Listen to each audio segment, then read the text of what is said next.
The day I try to be a superhero. It's been a common theme in my life, but I've fallen from great heights and survived. Two of them were intentional, one of them was unintentional.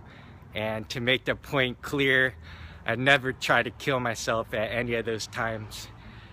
At this particular point, I'm at my childhood home again, and just right here at the second story window of where I've fallen for the first time again, seeking adventure and trying to be a superhero at the age around three and a half. And from what I remember, I was really big into Batman cartoons, Superman, Spider-Man, you know, the works. And what really intrigued me about Batman was the ability for him to rappel down from high heights, tall buildings, using his bat hook and some rope or some steel cable. So me being really clever at that time, I had my little Linus blanket and thought that I could take that blanket with a piece of scotch tape and basically open the window, tape my blanket to the side of the window right there, this first one right above my head here, and have the ingenuity to think that I could climb down my blanket and rappel down the side of this building here and make it to the ground. Obviously, I had no concept of gravity at the time, and the strength of tape, the ability to hold my weight. So I free fell from this height, and it was the first time that I had any concept of flow, because when I fell, it felt like eternity. I felt like so much time had passed, and at the moment of impact where my feet slapped the ground and I felt this searing pain, reality set in, and I can remember looking across here. It's just now a sort of a hardware construction store here, but at the time it was the Pink Paradise Market. It was a supermarket. And when I fell, I remember seeing the shock of some of the people. Actually, it was a couple, a man and a woman. They were really well dressed. It's funny how clear my memory is at that time. And the man had this beautiful, checkered hat. He was dressed in a suit. The woman had a nice, soft, fuzzy sort of beret and a nice dress on.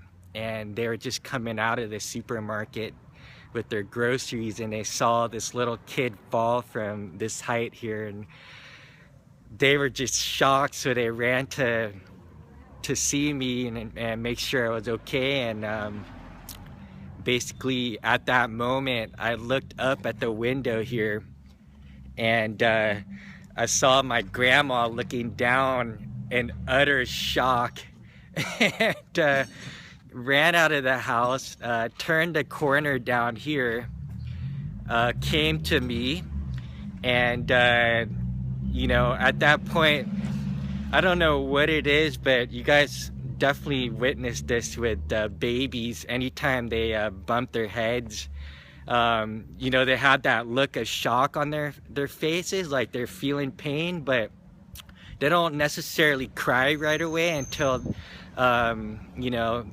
they're the people that are there, like, that love them, look at them like, oh my gosh, are you okay, little baby? And that's when the kid starts to actually cry. So I remember that even though I fell from that height, I felt a lot of pain in my feet.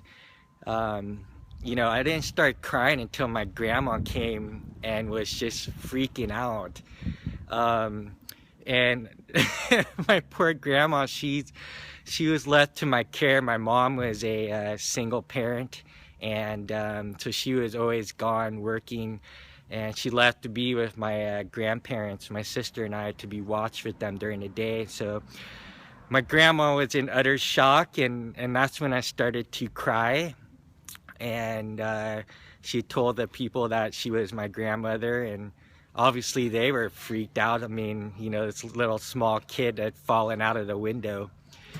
So she takes me back into the house, and ever since that time I've been living with this story. I've been teased by my cousins and family that Tony lost his hearing.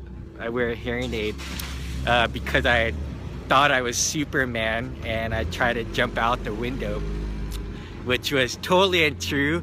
I wanted to be Batman, and you know, but how funny it is that, how silly it is that I've been justifying me climbing out of a window and not losing my hearing, but saying that I was Batman instead of Superman. So but the story definitely brings a lot of memories of my natural instincts to want to explore and try new things.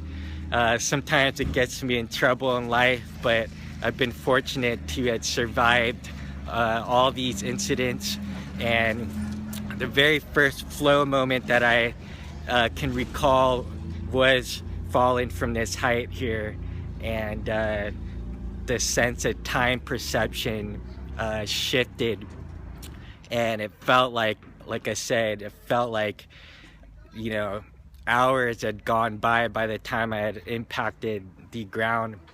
So that's my story of wanting to be a super hero for today, and that theme has gone on throughout my life as I've tried to push my potential as a human being and explore different possibilities. And you'll hear some of the other stories of me falling from great heights later on in Holy Shift.